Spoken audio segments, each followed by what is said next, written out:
I'm recording. We're being recorded, so watch whatever you say.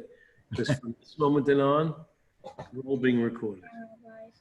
And in Shemayim, they record us even when we forget to put on the record button. Okay, so usually a few more that pop on, but it's already 8 o'clock. So today is the yard site of the Lubavitcher Rebbe. I grew up in Crown Heights. I had the opportunity of attending many Farbrengen. It's not for tonight, had a personal encounter with the Rebbe with my wife when we first got married, and before we got married. I got a bracha from him, and some very fascinating involvement at that time for a different time. I spoke about it at different occasions. And certainly it was a great influence on my life, just growing up and as a kid in Crown Heights and frequenting. And even, you were able to see the Rebbe walking home to his home on President Street. You could greet him, say Shalom Aleichem. He was a warm person. Didn't engage in conversation necessarily, but always with a smile, and he had piercing blue eyes.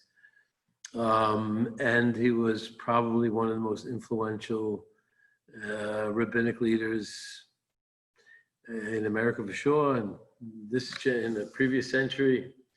I mean, who hadn't he had impact on? From every Jewish personality to even presidents and statesmen and different leaders, influential people. Is a remarkable person.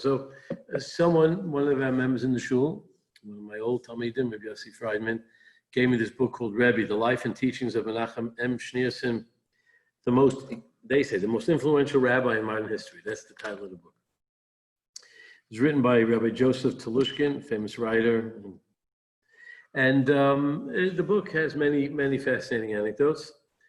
It's more of a biography. It's a study and really get a glimpse into him. But I figure for today is yard site, being that I am an admirer, and I feel there's a message, and especially in these days of Tammuz and leading up to Shiva Tammuz and Tisha B'Av and Sinas Chinam.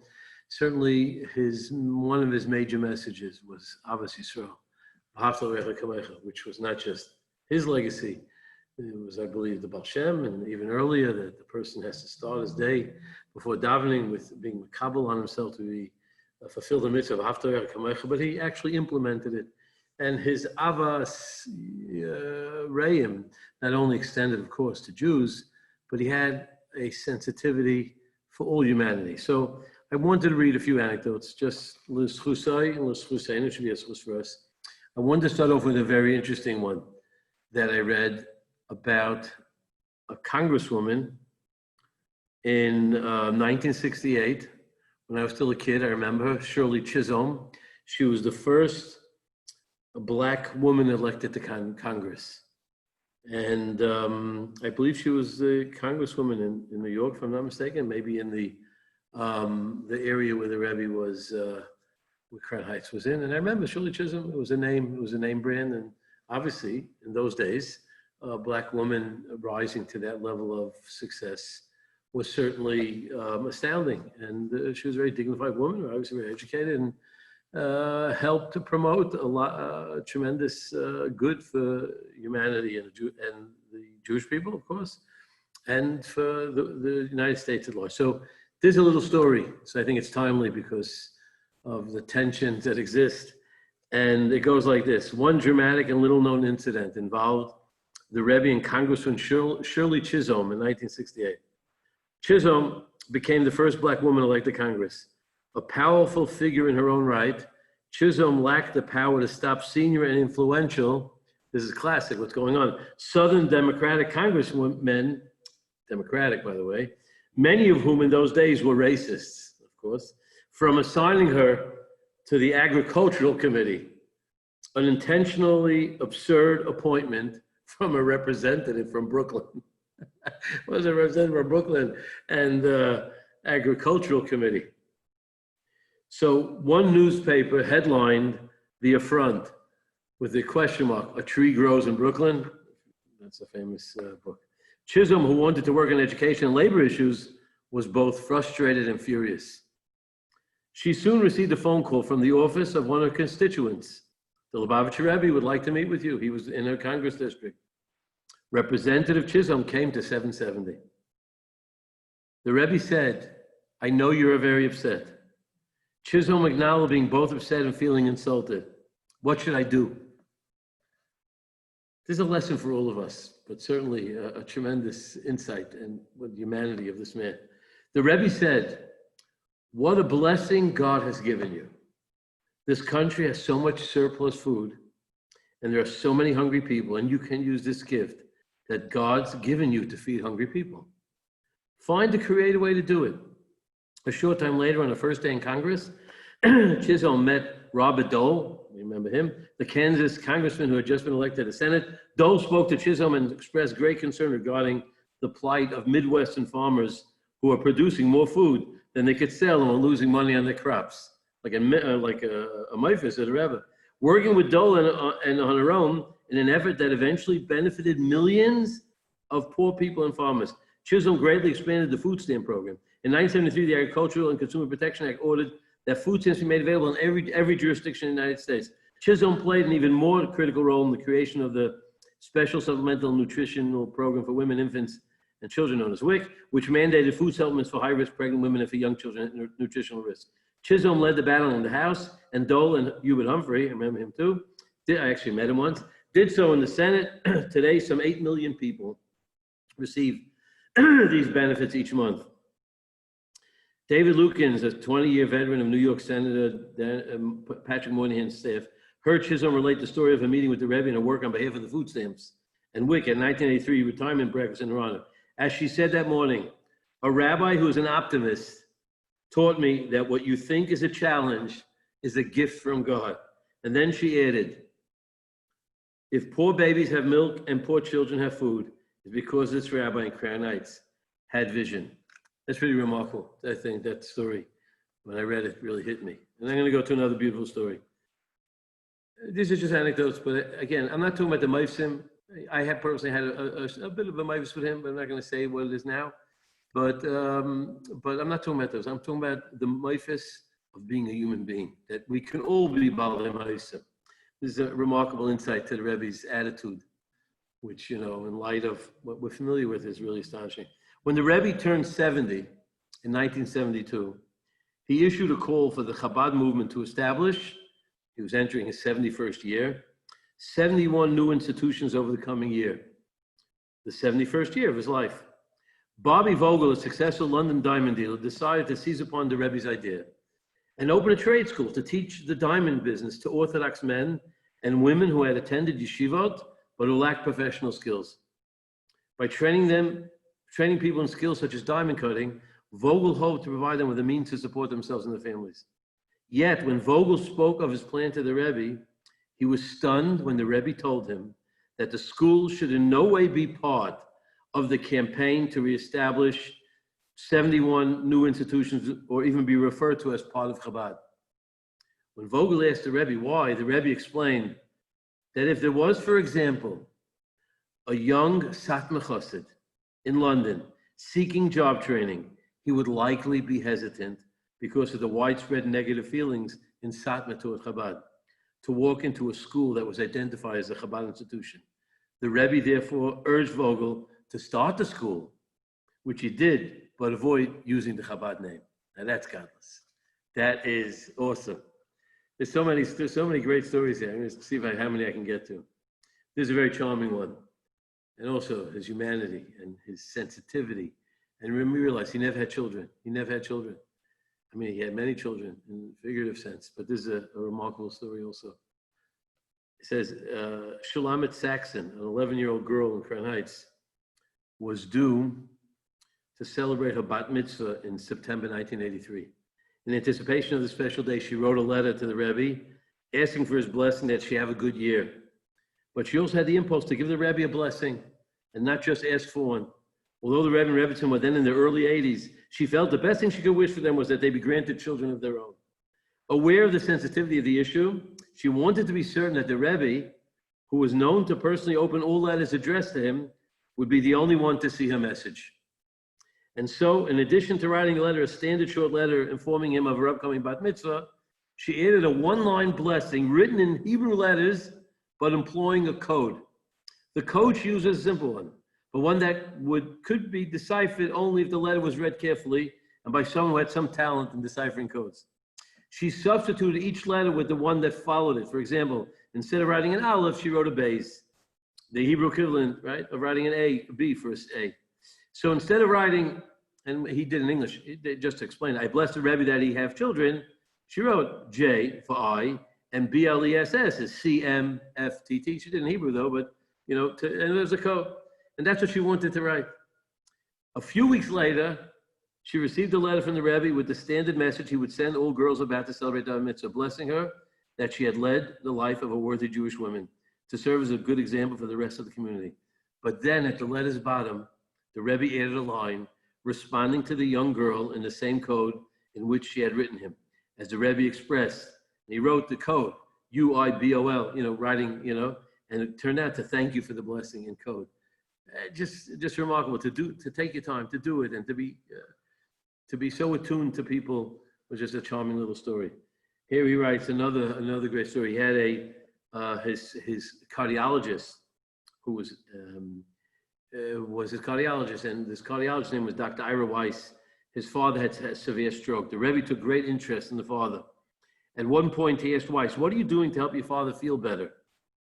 He cannot talk, he can't read, he can't move his right side. He's totally dependent on your mother's care and your care. What do you do to make him a little happier?" Weiss explained that he visited his father daily and that on Sundays he took his father out to a restaurant, and his father liked that. The Rebbe did not seem satisfied with the response. Do you do anything that's really fun for him? Weiss answered, "Well, it's hard to do when a person can't read or talk. But what are the things that make him have fun?" the Rebbe pressed. Weiss explained that when his father was healthy, what he really enjoyed doing was going to a pool room, playing cards with his friends, and talking about the horse races. Weiss was a bit embarrassed. I didn't want to bring up this because you're the Rebbe and to tell you that my father like this, but this is how he grew up. This is what he knows. The Rebbe took it all in stride. "Well, why don't you take him to the pool room? Maybe on Sundays you could bring him there to see his old friends and at least watch the card games being played and hear about the horse races." From then on, Weiss recalled we spent every Sunday at the pool room where he could sit for a couple of hours just to hear the usual drill of things that you would not hear in the synagogue. Years later, Dr. Weiss remained impressed by the Rebbe's unexpected response. He's really considered every case individually. He asked me a brilliant question: what are the things that make my father have fun? And then the author of the book writes, his father was,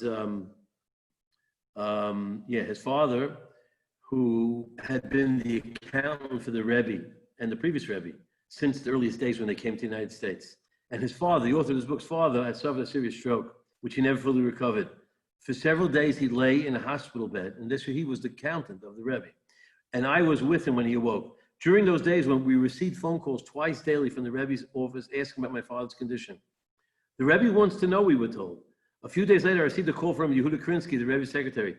He told me that an accounting issue had come up, and the Rebbe had said, "Ask Shlomo." Shlomo was the man who had the stroke and couldn't barely move in the hospital. So the author of the book, his son, says, "But you know how sick and disoriented my father is." I protested. We reminded the Rebbe of this, Krinsky answered. He of course remembered, but he insisted that we ask your father about a certain question that pertained to the accounting. I immediately went back to my father's room and posed a question to him. He looked at me, puzzled, and said the answer was obvious and told it to me. At that moment, I realized what the Rebbe had done. He had made a calculation and asked my father a question that he knew my father would be able to answer. Sitting in his Brooklyn office at 770 Eastern Parkway, dealing with macro issues confronting Jews in the world, he had the moral imagination to feel the pain of one individual, my father, lying in a hospital bed, partially paralyzed and wondering if he would ever again be productive. And so the Rebbe asked him a question, and by doing so, he reminded my father that he was still needed and could still be of service. These are remarkable stories. These are subtle stories, but every single one of these are remarkable. And I'm going to conclude with one beautiful thing that they talk about the Rebbe and Rebbe Yosef Ber Soloveitchik. The book is a whole chapter devoted to this. They met and they knew each other in Sorbonne when they studied in Europe in university. And the whole story how the Rebbe met Rebbe Soloveitchik, and he came to his apartment, he was sleeping, the whole story. But one of the things that Rabbi Soloveitchik said about the Rebbe was, and that he didn't realize until later, that the Rebbe had a key to the local mikveh, and he would go to the mikveh every day, even in the years he went in, day out to college and university. And then he realized that over time, and he became privy to it, even though he didn't realize it at first, that the Rebbe, throughout all the years they studied in university, he still fasted while going to school every Monday and Thursday, like a real chassid. Went to the mikveh every day, and he fasted for Monday and Thursday. And they had a remarkable respect for each other, but they had tremendous differences. One of the famous differences was whether or not protesting for Soviet Jewry was a good thing for the Jews or a bad thing for the Jews. The return of the territories, there was a big debate between the two, and whether to encourage people to go to college. Of course, Rebbe Soloveitchik, as opposed to the Rebbe that didn't believe in it, he himself went. And one of the matters that they had a big disagreement was, which today more or less resolved, people go with one mahalach, is about adopting children. There's a big shayla in halacha about adopting children and the problem of girls being adopted and the father is not really the biological child. So yichud problems and all kinds of stuff with the boys, reverse for the mother. And the Rebbe was sort of hesitant, he was against it, and Rebbe Soloveitchik felt that, the familial relationship of an adopted parent is enough to mitigate the suspicions and the halachas about yichud and all those questions, and that was a debate. So just a little telling, it says Saul Berman was discussing the issue of adoption in Jewish law with Rabbi Soloveitchik, who in Kasha says the Rebbe believed that the functional parent relationship was sufficient to eliminate the problem of yichud and negiah. Berman noted the contrasting position of the Rebbe, who took the traditional approach. So Rabbi Soloveitchik told a cute thing. He says, as we spoke further, Berman says, disagreement between the two men's positions about, right? The Rav asked me, what do you think the Rebbe does when there's a family in his community who he himself thinks ought to adopt children? I had no answer. The Rav broke into a broad smile and said, then he sends them to me to give the ruling to Pascha the Shaila. It's amazing. That's godless. These are Gedalim. And they had a tremendous regard for each other. And there was a few times that Rabbi Soloveitchik came actually to 770 for a Fabrang. He came with certain conditions that, he'd give him a chair and they wouldn't ask him to speak, and he can leave whenever he wanted because he didn't want to be stuck. And it ended up staying for hours because he was so enthralled and inspired. And there's a lot of beautiful back and forth. But the question is that the book questions, and this is what I want to share with you because I think it's a great. Why didn't they meet? They studied in Sorbonne. They had tremendous respect for one another. Obviously, these were two figures who had such an impact on America that beyond our. I mean, we can understand on a superficial level, but we don't even know the deep impact and how they transformed America and what it is today. Of course. There was Rabbi Kotler, Rabbi Feinstein, but the Rebbe's influence was and then Rabbi Soloveitchik was something remarkable. So he leaves this like this. He says, a final question remains, if these two men so liked and admired each other, why did they make so little effort to remain in direct contact? An average of 1 or 2 meetings every 10 years, that's what it was, several of which involved Shiva visits. When each one was sitting Shiva, the other one came. Hardly suggests a deep-seated friendship. Here we are in the realm of speculation, and this is what the author of the book writes, and I want to share it because I think it's an important point, and it's something that we can all think about.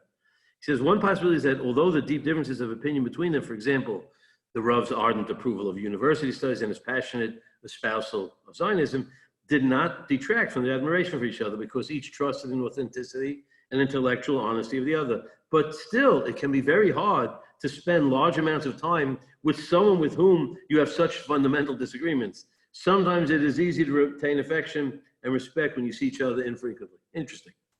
Another explanation, this is what I want to leave you with, for why maintaining continuous contact was not a fundamental priority for either man was suggested by Julius Berman, a student of the Rav and former chairman of the Conference of Presidents of major American Jewish organizations, and based on an explanation authored by Rabbi Soloveitchik himself. One day, while sharing with Berman his recollection of that first time he and the Rebbe met, the Rav suddenly broke off his recollections and started generalizing about the whole concept of friendship. He said, some people feel friendship is a question of how many times do you meet with somebody, how many times you go out with somebody, and the more frequent the contact reflects the depth of the friendship. The Rav dismissed this idea. No, a friendship is a bonding. And when you have a bonding, it is not a question of how often you meet or anything of that sort. There was a bonding there. That bond, despite the differences, is what always remained. That's a really profound idea, and it's true. I think many of us have that experience.